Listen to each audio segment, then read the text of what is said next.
मानवी, श्रुति, कृति, इस घड़ी में आशीष का कारण? दीदी, मिथिलेश ने शिव धनुष के समक्ष संकल्प लिया है और हमें आपको लेकर आने का आदेश दिया है। दीदी, जैसे जैसे आपके विवाह की घड़ी निकट आ रही है, मन में आपके विवाह की प्रसन्नता कम और बिछड़ने का दुख बढ़ रहा है। दीदी, मैं तो ये जानने को उत्सुक हो रही हूँ कि जो आज जीतेगा वो कौन होगा और किस क्षेत्र से आया होगा। दीदी, यदि काकाश्री ने शिव धनुष पर प्रतिज्ञा चढ़ाने वाले कोई विजेता घोषित करने की प्रतिज्ञा न की होती तो मैं उन्हें बता देती कि मेरी दीदी को किसने जीता है। अच्छा, कौन है वो भाग्यशाली?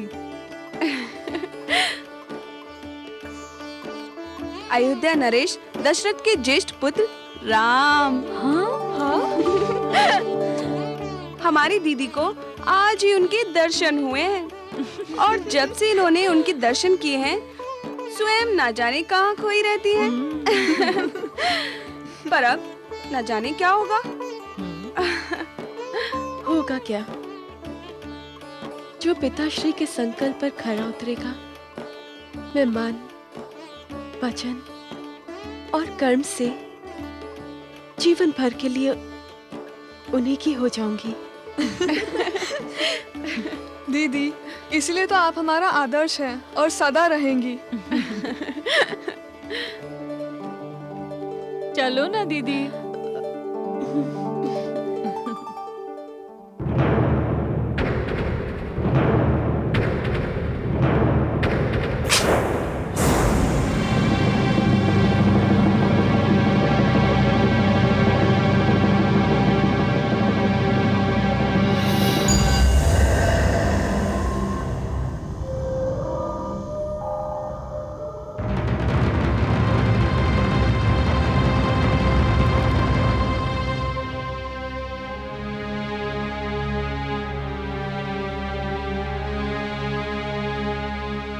किसी अभियान पर जा रहे हैं लंकेश? हाँ महारानी मंदोदरी, मैं एक अनोखे अभियान पर जा रहा हूं। लेकिन आसपास का समस्त क्षेत्र तो आप जीत चुके हैं, अब किसे जीतने जा रहे हैं?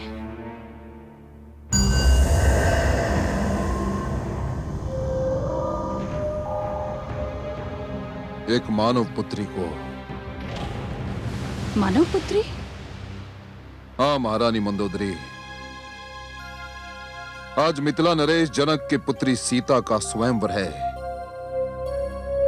और मैंने प्रण लिया है कि मैं सीता को जीतकर लंका लाऊंगा।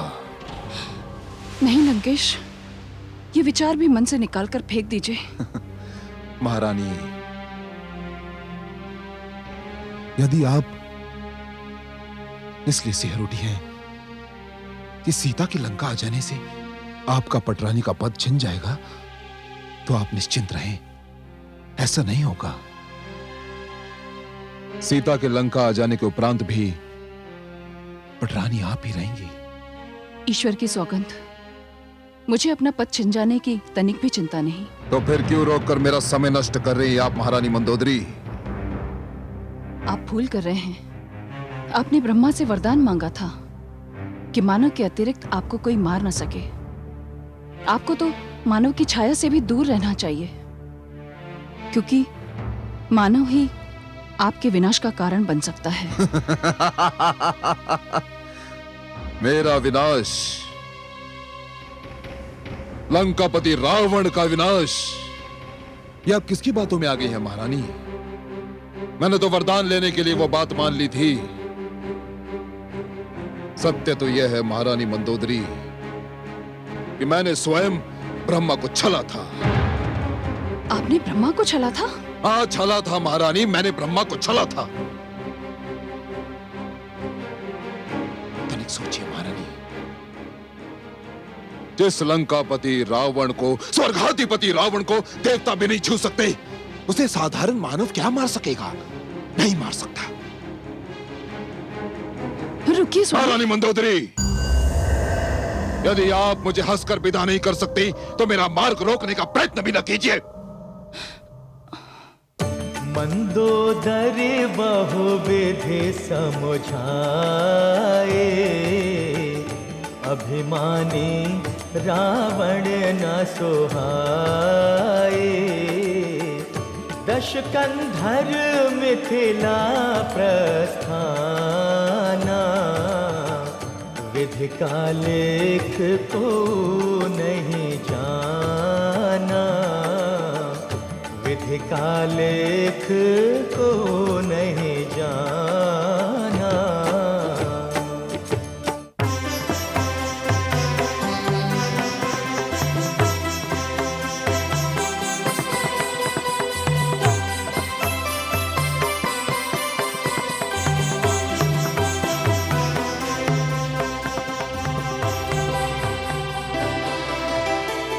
हे वीरजनों, आप सब अपने अपने क्षेत्र के ऐसे सूरमा हैं जिनका नाम सुनकर धरती और आकाश कांप जाते हैं। आप सब राजपुरुष हैं, क्षत्रिय हैं। आप सबको मेरा संकल्प ज्ञात है। भगवान शिव के इस धनुष को उठाकर जो भी वीर इस पर प्रत्यंचा चढ़ाएगा, वो ही मेरी सुपुत्री जानकी का अधिकारी होगा।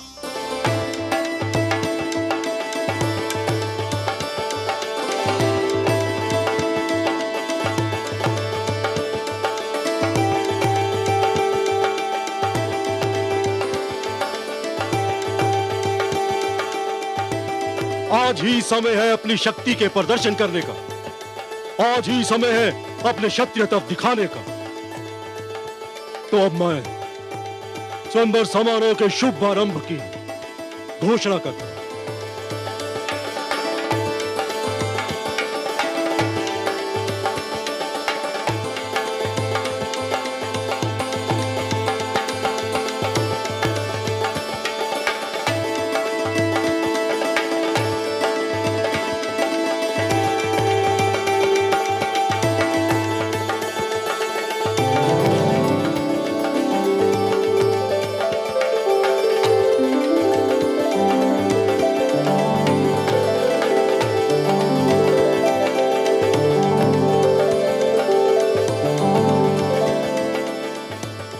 विदर्भ के राजकुमार वीरभद्र अपना शौर्य प्रकट करने आ रहे हैं। ठहर जाओ।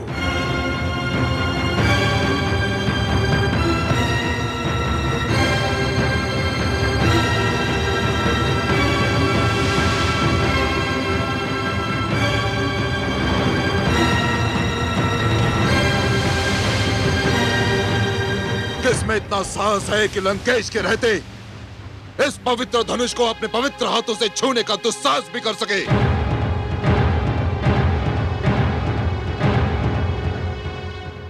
इस शिव धनुष को उठाने और इस पर प्रत्यंचा चढ़ाने का प्रथम और अंतिम अधिकार मात्र एकमात्र लंकापति कैकसी पुत्र रावण को है और किसी को नहीं। मानव की सभा में आकर मानवों का अपमान कर रहे हो लंकेश। ये भगवान शिव का धनुष है। तो क्या हुआ? मैंने शिव के कैलाश को इन्हीं हाथों पर उठाया था, इन्हीं हाथों पर। इस धनुष को तो मैं तिनके के समान उठा लूंगा। ये तुम नहीं, तुम्हारा अहंकार बोल रहा है। क्या कहा तुमने? क्या कहा? अभी आप सब देख लेंगे कि जो लंकापति रावण कहता है वही करके दिखाता है, वही करके दिखाता है।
लंकापति रावण पर हंसने का तो साहस ना करो मूर्खो, अन्यथा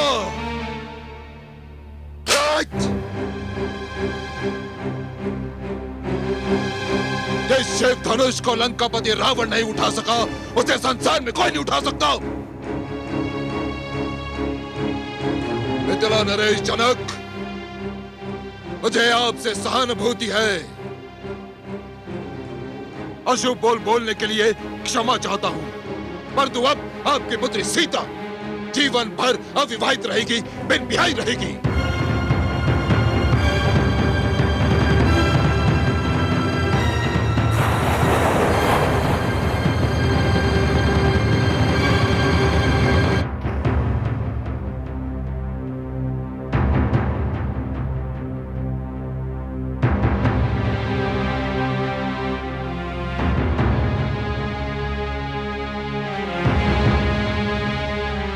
कोई है जो इस अभिमानी के अशुभ बोल को असत्य कर दिखाए?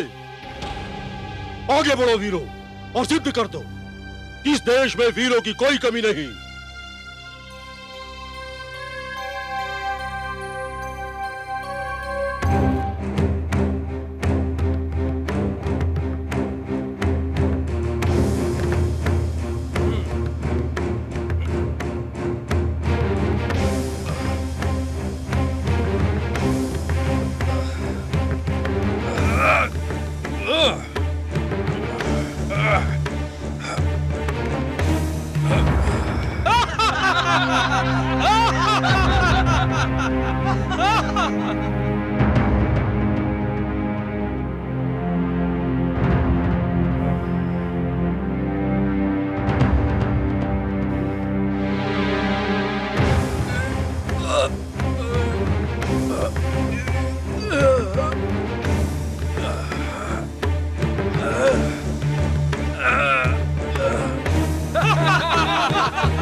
क्या अनर्थ हो गया?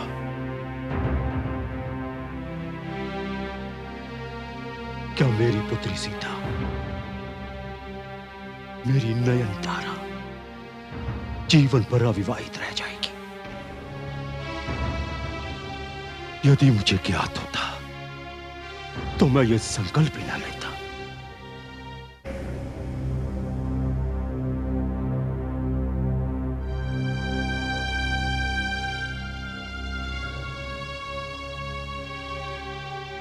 इस शिव धनुष को मेरी पुत्री सीता बाल्यकाल में हंसते हंसते उठा लिया करती थी। उसे आज उसे कोई टस से मस भी नहीं कर सका। मुझे ज्ञात नहीं था कि यह धरती वीरों से रिक्त हो गई है। सभी क्षत्रिय नपुंसक निकलेंगे। बस कीजिए मिथिलेश, बस कीजिए। आपको समस्त क्षत्रियों का अपमान करने का कोई अधिकार नहीं है। ईश्वर की सौगंध, यदि मेरे ज्येष्ठ भ्राता श्री राम और गुरु विश्वामित्र यहां नहीं होते तो मैं ये धनुष तो क्या हिमालय को भी उठाकर दूर फेंक देता। आकाश में कड़कती हुई बिजली को अपने हाथों में थामकर 2 टुकड़ों में कर देता। नभ में चलते हुए तारों को इन हाथों में दबाकर मसल कर रख देता। आपने क्षत्रियों का शौर्य देखा कहां है मिथिलेश? नहीं अनुज, मिथिलेश हमारे आदर योग्य हैं। उन्होंने जो कुछ कहा वो किसी को अपमानित करने के लिए नहीं, ये तो एक पिता की व्यथा है। क्षमा मिथिलेश।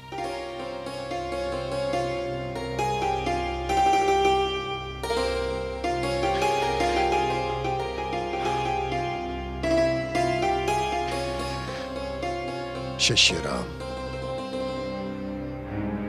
मेरे लिए मिथिलेश का दुख असहनीय हो रहा है। जाओ और महाराज जनक का संताप मिटा दो।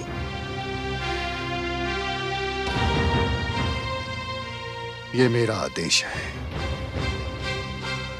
उठाओ धनुष और उसकी प्रत्यंचा चढ़ा दो। विजयी भव।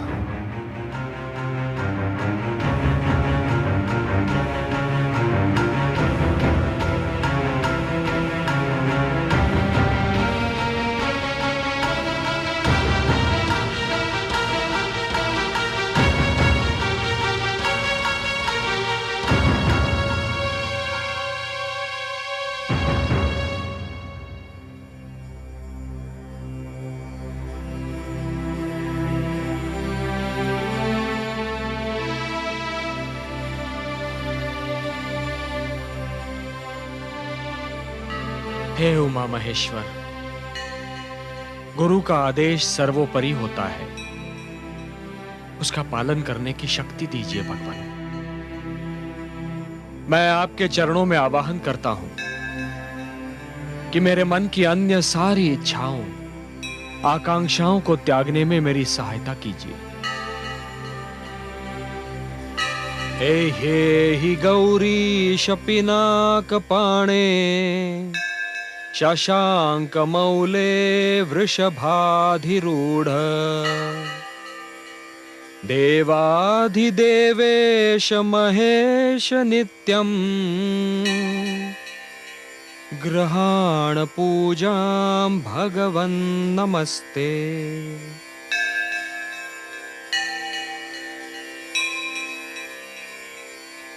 हे पिनाकिन, सुगंधी द्रव्य स्वीकार कीजिए। ओम त्र्यंबकं यजामहे सुगंधिं पुष्टिवर्धनम् उर्वारुकमिव बन्धनात् मृत्योर्मुक्षीयमामृतात्।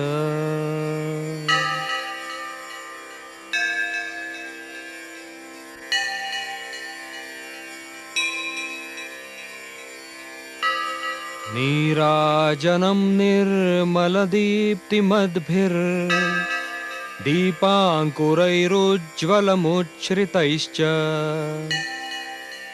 घण्टानिनादेन समर्पयामि मृत्युञ्जयाय त्रिपुरान्तकाय।